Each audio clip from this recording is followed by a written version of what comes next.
Hey everyone, my name is Melissa Benson and I'm the collaborative lead at CDW Amplified for Education. And in this collaborative corner video, I'll be reviewing key Google and Chrome updates from last year. Now, please note, this is not at all a complete list of everything that was important, but I will be reviewing and focusing on updates that are one, important, but then also important for you to know going forward and working within your domain. So let's get it kicked off with this very big update. And this update is admins now have the ability to block all third-party API access. Okay, so what does this mean? I think the best way to explain it is, you know, when you're on those websites and they give you the option to sign in with Google, right?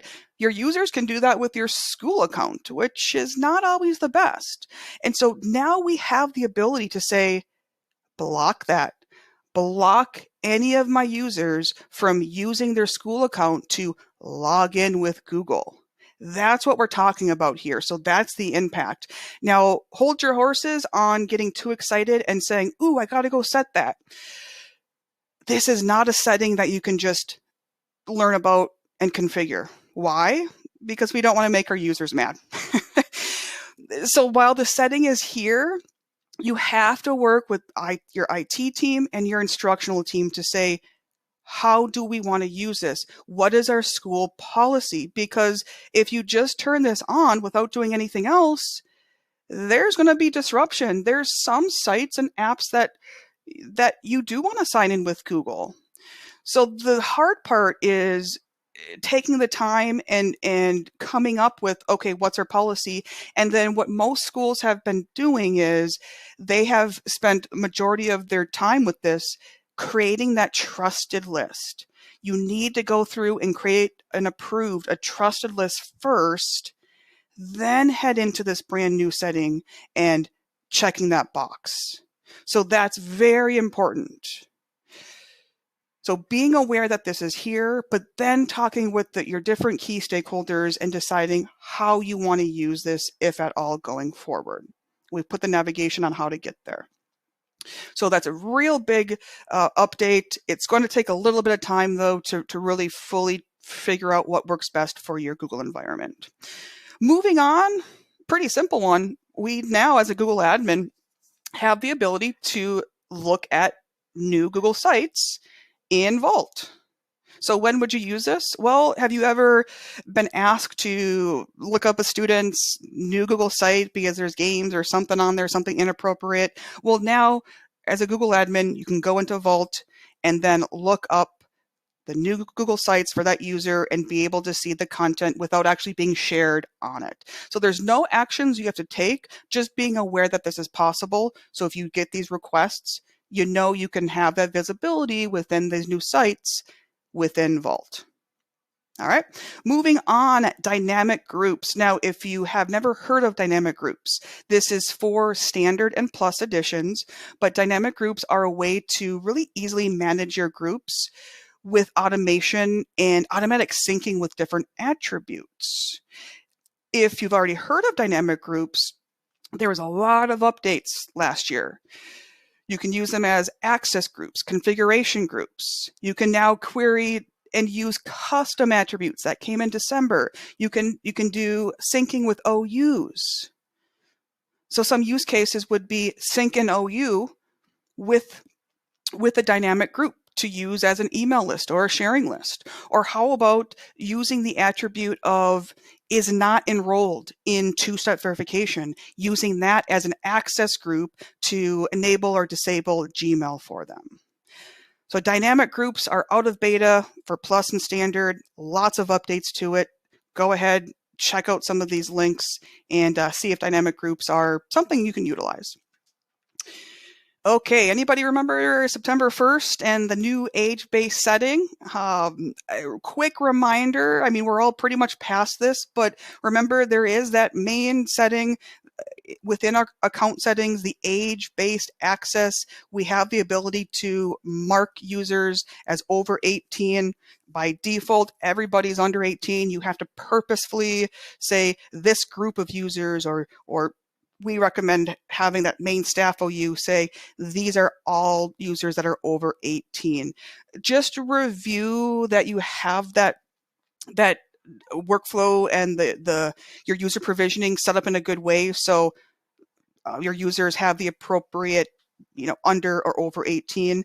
And then I'm going to focus on the impact of this new setting when it comes to additional services. So one of the big pieces of impact is with the more restricted experience. Any Google services that you as an admin cannot control, like you can't turn it off in the admin console, those services are no longer available to any users under 18. And that's because if we don't have control over it, then our students should not be able to use it, right? So that was a big change. So going into additional services, first, we'll talk about the more boring pieces. In our additional services in the admin console, Pinpoint, Google Messages, Question Hub, brand accounts, these were services that were all added into the console last year. You can forget about any of these besides brand accounts.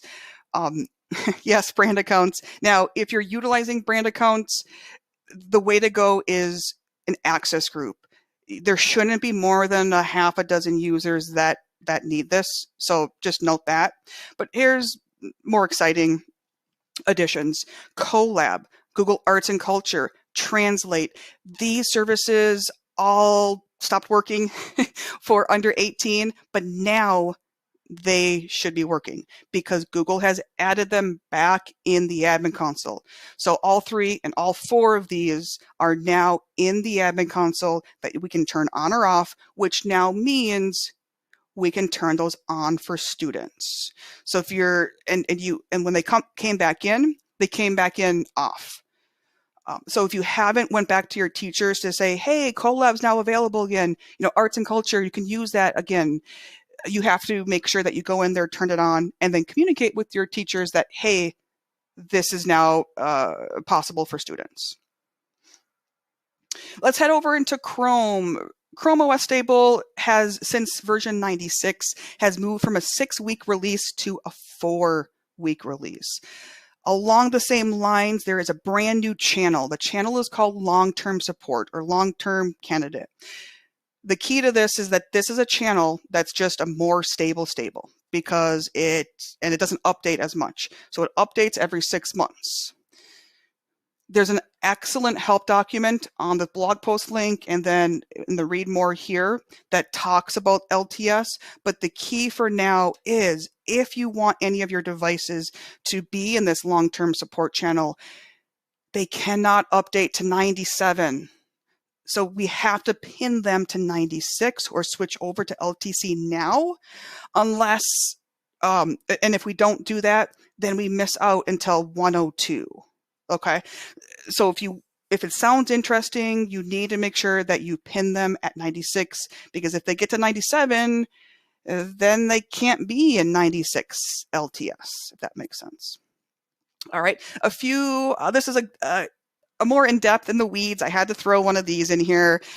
This is pretty cool. A lot of our collaborative members are saying they've utilized these data capture logs with solving problems for some Wi-Fi issues.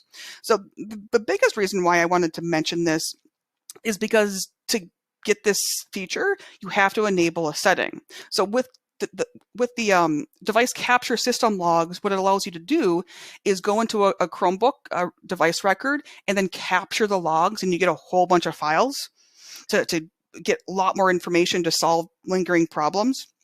But the action required is you have to go into the device settings and enable the device system log upload setting, or else you'll be confused and you're like, wait a minute, I don't see capture log. This action required is a setting you have to configure. Start there first, go and explore, have a grand old time, and you'll thank me later. Same thing for this real important report. Have you ever wanted to know what Chrome apps and extensions your users are installing? Now, this is just for Chromebooks, so Chrome OS, but you have the ability now to go in and, just like this screenshot has, you can see the apps and extensions users have installed. See right down here, users. You can see which users have installed these apps, but you have to come over to this right-hand side here. You must enable the reporting setting in the Chrome user and browser settings.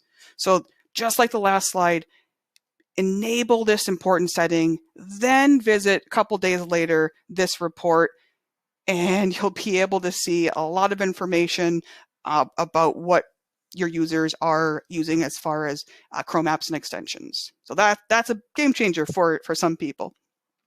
This is a game changer for some people, the ability to end a Google Meet. Now, please do note we use the investigation tool for this feature, meaning you have to have the standard or plus edition. And really the impact is simple. The impact is I want to cancel and I want to take care of a lingering meet. Real easy to use. Jump into your investigation tool, do a search for meet log events. Then I'd be able to go to actions and then end meeting for all. Classroom meet improvements. Few takeaways here and a couple of updates here. So what we've got is with Classroom Google Meets, students will be directed to a waiting room until the teacher has joined. Second, anybody that's not on the Classroom roster will have to ask to join. Finally, any co-teachers on that Google Classroom will automatically get co-host controls. So finally, Google is using the Classroom roster to take care of opening and closing that Classroom Meet door. Two more important items for us admins. Classroom Meets are no longer nickname meets. That's very important when we're troubleshooting. And then second, the quick access. The quick access for Classroom Meets is by default off.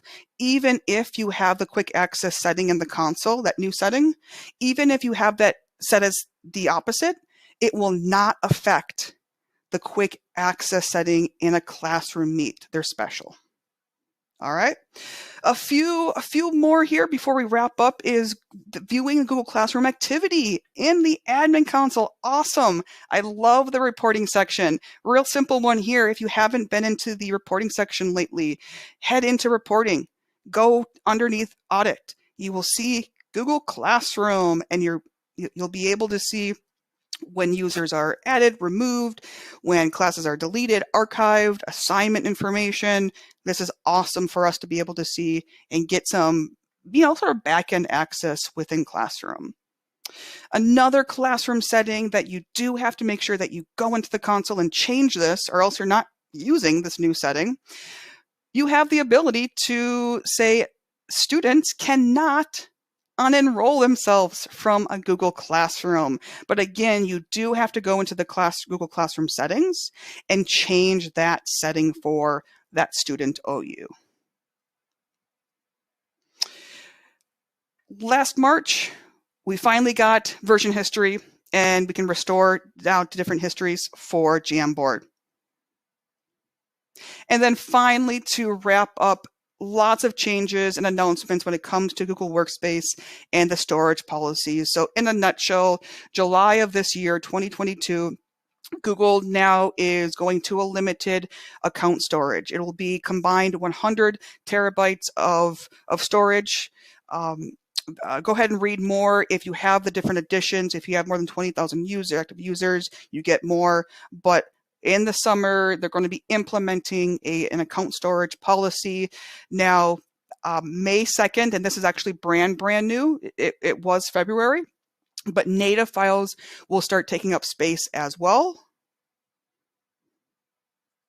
And the action for this, just to get started, is besides reading more, bookmarking this page, using this calculator as a super admin logged into your domain, it gives you a really nifty account storage report. It takes into consideration your different additions and users. And so this is the most up-to-date and official account storage utilization. This is a tool directly from Google to you. So if you have not run that report, this is your takeaway for this slide, is running this report to see where you currently sit. That brings us to the end. I know that was a lot in a little bit of time, but hopefully that was useful to you. And if you are interested in keeping up to date on a more frequent basis, come join us over in the Google Technical Collaborative community.